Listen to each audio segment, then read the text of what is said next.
എന്താല്ലേ എൻ്റെ B J പിക്കാരാ, നിങ്ങൾക്ക് പെണ്ണേത് ആണേതെന്ന് തിരിച്ചറിയുന്ന ഒരു കഴിവില്ലേ?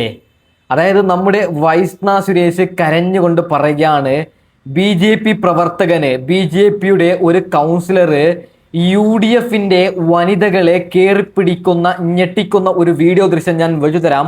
അതിനെ കുറിച്ചിട്ട് വൈഷ്ണ സുരേഷ് കരഞ്ഞുകൊണ്ട് പറയുന്ന ഒരു വീഡിയോ ദൃശ്യം കൂടി ഞാൻ വെച്ചു തരാം. ഒരു കാര്യം ആദ്യം തന്നെ പറയുകയാണ്, നിങ്ങൾ വിവരവും വിദ്യാഭ്യാസവും ഉള്ളവന് വോട്ടിട്ടിട്ടുണ്ടെങ്കിൽ ഇപ്പോൾ ഇത് നമുക്ക് അനുഭവിക്കേണ്ടി വരുമായിരുന്നു പൊന്നു മനുഷ്യന്മാരെ. അതായത് പെൺകുട്ടികളെ കയറിപ്പിടിക്കാൻ ഇവനൊക്കെ ആരാണ് അവകാശം കൊടുത്തത്?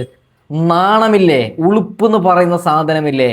അപ്പോൾ ഈ വീഡിയോ നാലാളിലേക്ക് എത്താൻ വേണ്ടിയിട്ട് നിങ്ങൾ ഓരോരുത്തരും വീഡിയോ ലൈക്ക് ചെയ്യണം, സബ്സ്ക്രൈബ് ചെയ്യണം. ഓക്കെ, എന്താണ് തിരുവനന്തപുരത്ത് സംഭവിച്ചത്? നമുക്ക് ആദ്യം ശബരീനാഥ് പറയുന്നുണ്ട്, അത് കേട്ടതിന് ശേഷം വൈഷ്ണ സുരേഷ് പറയുന്നതും കൂടി ഞാൻ വെച്ചു തരാം. ഓക്കെ, ഇന്ന് ബഹുമാനപ്പെട്ട മേയർ വന്ന് ഒരു കോലാഹലമൊക്കെ ഉണ്ടാക്കി കൗൺസിൽ പെട്ടെന്ന് പാസ്സാക്കി. അപ്പോൾ നമ്മൾ നോക്കിയപ്പോൾ അറ്റൻഡൻസ് മാർക്ക് ചെയ്തിട്ടില്ല. അതിന് അപകടം നമുക്ക് മനസ്സിലായി. കാരണം അറ്റൻഡൻസ് മാർക്ക് ചെയ്തില്ലെങ്കിൽ നാളെ സുഗതന്റെ അടക്കമുള്ള അറ്റൻഡൻസ് ഒരു കൈകൊണ്ട് ചേർക്കും, അല്ലെങ്കിൽ ഈ കൗൺസിൽ നടന്നില്ല എന്ന് പറയും. ഇത് മനസ്സിലാക്കി നമ്മുടെ കൗൺസിലേഴ്സ് അറ്റൻഡൻസ് ബുക്ക് എടുക്കുകയും വനിതകൾ അടക്കമുള്ള ആളുകൾ അറ്റൻഡൻസ് തുടങ്ങിയപ്പോൾ ചെമ്പഴന്തി ഉദയൻ എന്ന് പറഞ്ഞ ഈ നാടിന്റെ അവസ്ഥ ആലോചിക്കണം. വിദ്യാഭ്യാസ സ്റ്റാൻഡിംഗ് കമ്മിറ്റി ചെയർമാനാണ്. വിദ്യാഭ്യാസമില്ലാത്ത, സംസ്കാരമില്ലാത്ത, വനിതകളോട് എങ്ങനെ പെരുമാറാൻ അറിയാത്ത ചെമ്പഴന്തി ഉദയൻ എന്ന് പറഞ്ഞ തേർഡ് റേറ്റ് ഗുണ്ട.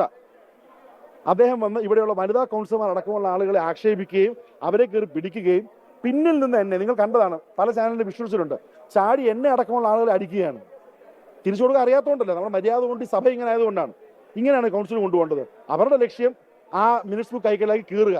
ഇപ്പൊ സംഭവിച്ചിരിക്കുന്നത് മിനിറ്റ്സ് ബുക്ക് കയറിയിരിക്കുകയാണ്. അപ്പം സുഗതൻ ഒപ്പിട്ടോ ഇല്ലയോ എന്നുള്ള രേഖയൊന്നുമില്ല. ഇവിടെയുള്ള 101 കൗൺസിലർമാരുടെയും രേഖകളുള്ള മിനിറ്റ്സ് ബുക്ക് ഇവര് കയറിയിരിക്കുകയാണ്.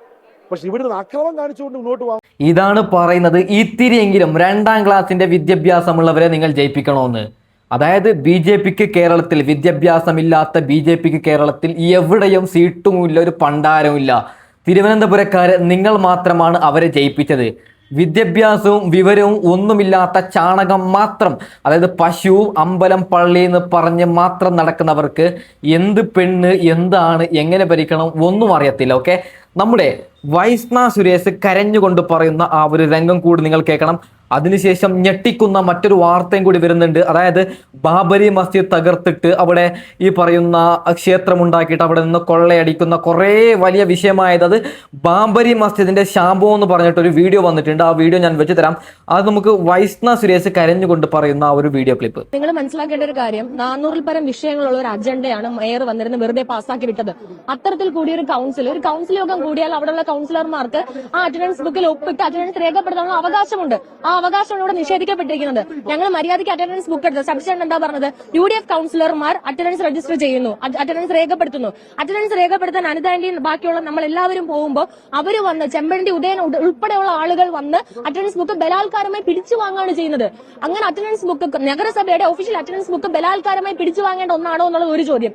അങ്ങനെ പിടിച്ചു വാങ്ങേണ്ട ആവശ്യം തന്നെ എന്താണ്? രണ്ടാമത്തെ കാര്യം, ഞങ്ങളുടെ കൂടെയുള്ള സ്ത്രീകളെ അപമാനിക്കുന്ന തരത്തിൽ അവരുടെ വസ്ത്രങ്ങളിൽ കയറി പിടിക്കുക, വസ്ത്രങ്ങൾ വലിച്ചു കീറുക തുടങ്ങിയുള്ള കാര്യങ്ങൾ. ഞങ്ങളുടെ മുഖത്ത്, എന്റെ മുഖത്ത് ഉൾപ്പെടെ ചൂടുവെള്ളം, ഗ്ലാസ്സിലിരുന്ന ചൂടുവെള്ളം ഉൾപ്പെടെ BJP പ്രവർത്തകർ മുഖത്ത് ഗ്ലാസ്സിലേക്ക് എടുത്ത് ഒഴിക്കുകയാണ് ചെയ്യുന്നത്. അപ്പൊ ഇത്തരത്തിലുള്ള കാര്യങ്ങൾ നമുക്ക് ചോദിക്കേണ്ട ഒരേ ഒരു ചോദ്യം വെച്ചാൽ, സുഗതൻ വരാത്ത ഒരു കൗൺസിൽ ബാക്കിയുള്ള കൗൺസിലർമാരും ഒപ്പിടണ്ടേ? ബാക്കിയുള്ളവരാരും അറ്റൻഡൻസ് രേഖപ്പെടുത്തണ്ടേ എന്നുള്ളത് മാത്രമല്ല, അറ്റൻഡൻസ് ബുക്ക് കീറിയിട്ടുണ്ട്. അപ്പൊ അവർക്ക് കോടതി പോകുമ്പോൾ കുറച്ചുകൂടെ കാര്യങ്ങൾ എളുപ്പമായിട്ടുണ്ട്. സുഗതനെ രക്ഷിക്കുന്നതിന് വേണ്ടിയിട്ട് മേയറുടെ ഭാഗത്തുനിന്നുണ്ടായ ഒരു നീക്കമാണ്. തീർച്ചയായും സുഗതനെ രക്ഷിക്കുന്നതിന് വേണ്ടിയിട്ട് തന്നെയാണ് ഈ അറ്റൻഡൻസ് ബുക്കിന്റെ കാര്യങ്ങൾ ഇവിടെ അവര് ചർച്ച ചെയ്ത് മനഃപൂർവ്വം.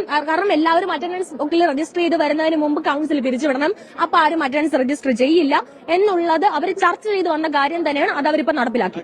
ഓക്കെ, അതായത് കാപ്പ കേസിൽ സുഗതനെ രക്ഷപ്പെടുത്താൻ വേണ്ടി നാറികൾ ഇങ്ങനെയുള്ള വൃത്തികെട്ട കളി കളിക്കുകയാണ്. ഈ വൈഷ്ണ അടക്കമുള്ള പെൺകുട്ടികളെ കയറിപ്പിടിച്ച BJPയുടെ കൗൺസിലർ രംഗത്ത് വന്നിട്ടുണ്ട്. ആ വൃത്തികെട്ടവൻ എന്താണ് പറയുന്നത്? ഞാൻ ആരെ കയ്യേറ്റം ചെയ്തു എന്നുള്ളതാണ് എന്റെ സംശയം. എന്റെ അവകാശമാണ്. ഞാൻ കൗൺസിലിൽ പങ്കെടുത്തു. എനിക്ക് ഒപ്പിടണം. അയാൾ മണിക്കൂറോളം ആ ഹാജർ ബുക്ക് കയ്യിൽ വെച്ചിരിക്കുകയാണ്. ഈ കൗൺസിൽ ഹാളിൽ നിന്ന് ഇറങ്ങുമ്പോൾ ഞങ്ങൾ ഒപ്പിട്ടില്ലെങ്കിൽ ഞങ്ങൾ ഹാജർ നഷ്ടപ്പെടും. ബോധപൂർവമായി ശബരിനാട് നടത്തിയിട്ടുള്ള ഒരു ഗൂഢാലോചനയാണ്. അത് ഞാൻ ചോദിച്ചപ്പോൾ തന്നില്ല. എന്നെയാണ് ശബരിനാട് കയ്യേറ്റം ചെയ്തത്. നിങ്ങൾ ഈ ഷർട്ടിൽ ആരെ വലിച്ചു കയറിയത്? ശബരിനാഥ്. എന്നെ കയ്യേറ്റം ചെയ്തത് ശബരിനാഥല്ലേ? ഓക്കെ, ഇങ്ങനെ പറയുന്നത് എൻ്റെ അവകാശം എന്നാണ്. എന്താണ് ഇവൻ്റെ അവകാശം? പെണ്ണുങ്ങളെ കയറി പിടിക്കുന്നതോ? നിങ്ങൾ ജസ്റ്റ് ഒന്ന് ഈ ഒരു ഭാഗം കാണണം. അതായത് ഇവൻ ആഞ്ഞിട്ട് പെണ്ണുങ്ങളെ പിടിക്കുന്നത് നാണമുണ്ട്. ഇവൻ്റെ പാർട്ടി ഓഫീസാണോ? ഇവൻ്റെ വീടാണോ? അതായത് എന്തെങ്കിലും പ്രശ്നമുണ്ടെങ്കിൽ പറഞ്ഞു തീർക്കാൻ, അല്ല പെണ്ണിനെ പിടിക്കാൻ നടക്കുന്നവൻ വൃത്തികെട്ടവൻ. ഓക്കെ, ഇതിനെ കുറിച്ചിട്ട് എന്താണ് നമ്മുടെ മഹാനായ മയറിന് പറയാനുള്ളത്? നമുക്കതും ജസ്റ്റ് ഒന്ന് കേട്ട് നോക്കാം. ദൗർഭാഗ്യമെന്ന് പറയട്ടെ, അത്തരത്തിലൊരു കൗൺസിൽ യോഗം മുഴുവനായി ബഹളമയമായിട്ട് കൗൺസിൽ നടത്തിക്കൊണ്ടുപോകാനുള്ള ബുദ്ധിമുട്ടുള്ളപ്പോഴാണ് അജണ്ടകൾ പാസ്സാക്കി കൗൺസിൽ യോഗം പിരിയേണ്ട ഒരു സാഹചര്യം ഉണ്ടായത്. ഞാൻ മനസ്സിലാക്കിയത് ആ അറ്റൻഡൻസ് രജിസ്റ്ററിൻ്റെ ചില പേജുകൾ നശിപ്പിക്കുവാനുള്ള ഒരു ശ്രമം നടന്നിരുന്നു. ചിലർ ഗ്ലാസ്സിൽ നിന്ന് വെള്ളം എടുത്തിട്ട് അങ്ങോട്ടും ഇങ്ങോട്ടൊക്കെ ഒഴിക്കുന്നത് കണ്ടു. അപ്പോൾ ഇതിൽ ഓരോരുത്തരും ഒപ്പിടുന്ന ഓരോ ടൈപ്പ് പെന്നും കൊണ്ടാണ്. അതിൽ വെള്ളം വീണ് കഴിഞ്ഞാൽ ഇത് നാളെ എന്തെങ്കിലും ആവശ്യം വന്നു കഴിഞ്ഞാൽ ബഹുമാനപ്പെട്ട കോടതി മുമ്പാകെ ഹാജരാക്കേണ്ട രേഖയാണ്. ഇതൊരു ആധികാരികമായ ഒരു രേഖയാണിത്. അപ്പോൾ അത് എൻ്റെ കയ്യിൽ ഒപ്പിടാൻ ലഭിച്ചു കഴിഞ്ഞാൽ ഞാൻ ഒപ്പിടുക, ഒന്നുകിൽ ഉദ്യോഗസ്ഥരെ തിരിച്ചു കൊടുക്കുക, അല്ലെങ്കിൽ അടുത്ത ഒപ്പിടാൻ ആളിനെ കൊടുക്കുക. അതാണല്ലോ ജനാധിപത്യത്തിൽ മര്യാദ. അല്ലാതെ ആ അറ്റൻഡൻസ് രജിസ്റ്ററിനെ കൊടുക്കില്ല, മറ്റാർക്കും ഒപ്പിടാൻ കൊടുക്കില്ല എന്ന് വച്ചിരിക്കുകയും അതിന് ഡാമേജ് വരുത്തുന്ന രീതിയിലുള്ള നിലപാട് സ്വീകരിക്കുന്നത് അത് ഒരിക്കലും തന്നെ പ്രോത്സാഹിപ്പിക്കാൻ സാധിക്കില്ല. അപ്പോൾ അങ്ങനെയുള്ള ചില ദൗർഭാഗ്യകരമായ കാര്യങ്ങളുണ്ടായി.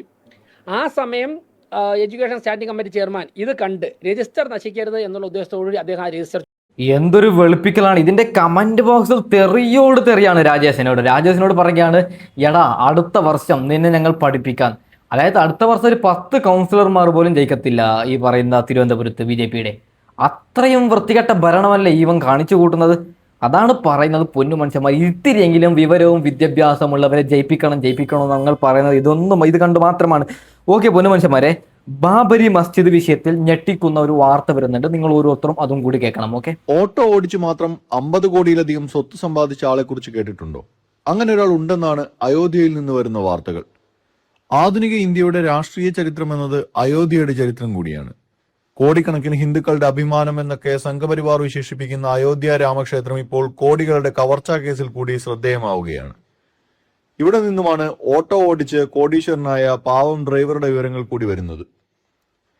രാമജന്മഭൂമി തീർത്ഥക്ഷേത്ര ട്രസ്റ്റിന്റെ ജനറൽ സെക്രട്ടറിയും വിശ്വ ഹിന്ദു പരിഷത്തിന്റെ VHPയുടെ ദേശീയ ഉപാധ്യക്ഷനുമായ ചമ്പത് റായുടെ ഏറ്റവും അടുത്ത അനുയായിയും അദ്ദേഹത്തിന്റെ സ്ഥിരം ഡ്രൈവറുമായ രാം ശങ്കർ യാദവ് കവർച്ചാ കേസിൽ അറസ്റ്റിലായിട്ടുണ്ട്.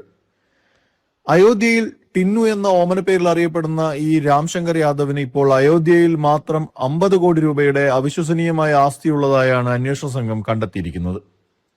ക്ഷേത്ര നടത്തിപ്പിലും ലോക്കൽ പൊളിറ്റിക്സിലും വലിയ പ്രമാണിച്ചമഞ്ഞ് നടന്നിരുന്ന ഇയാളോട് ഇത്രയും വലിയ ആസ്തിയുടെ ഉറവിടത്തെക്കുറിച്ച് ചോദിച്ചപ്പോൾ പണ്ട് ഓട്ടോറിക്ഷ ഓടിച്ചും വായ്പ വാങ്ങിയുമാണ് താൻ ഇതെല്ലാം സമ്പാദിച്ചത് എന്ന മറുപടിയാണ് ഇയാൾ നൽകിയിരിക്കുന്നത്.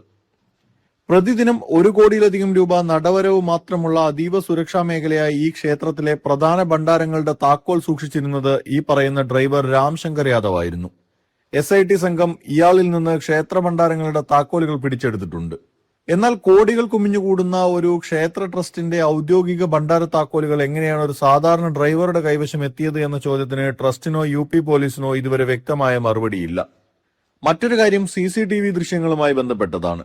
സംഭാവനകൾ എണ്ണുന്ന അതീവ സുരക്ഷാ മുറിയിലെ CCTV ദൃശ്യങ്ങളിൽ വെറും 45 ദിവസത്തെ റെക്കോർഡിംഗുകൾ മാത്രമാണ് അവശേഷിച്ചിരുന്നത്. ഓക്കെ, ഒരു കാര്യം പറയാം, വിവരവും വിദ്യാഭ്യാസവും ഇല്ലാത്തതിന്റെ കോണാണ് ദൈവത്തിന്റെ പൈസ കക്കുകയാണ്. അപ്പോൾ ഇവരുടെ വിവരം വിദ്യാഭ്യാസം ഞാൻ പറയാതെ നിങ്ങൾക്ക് അറിയാൻ പറ്റുമല്ലോ.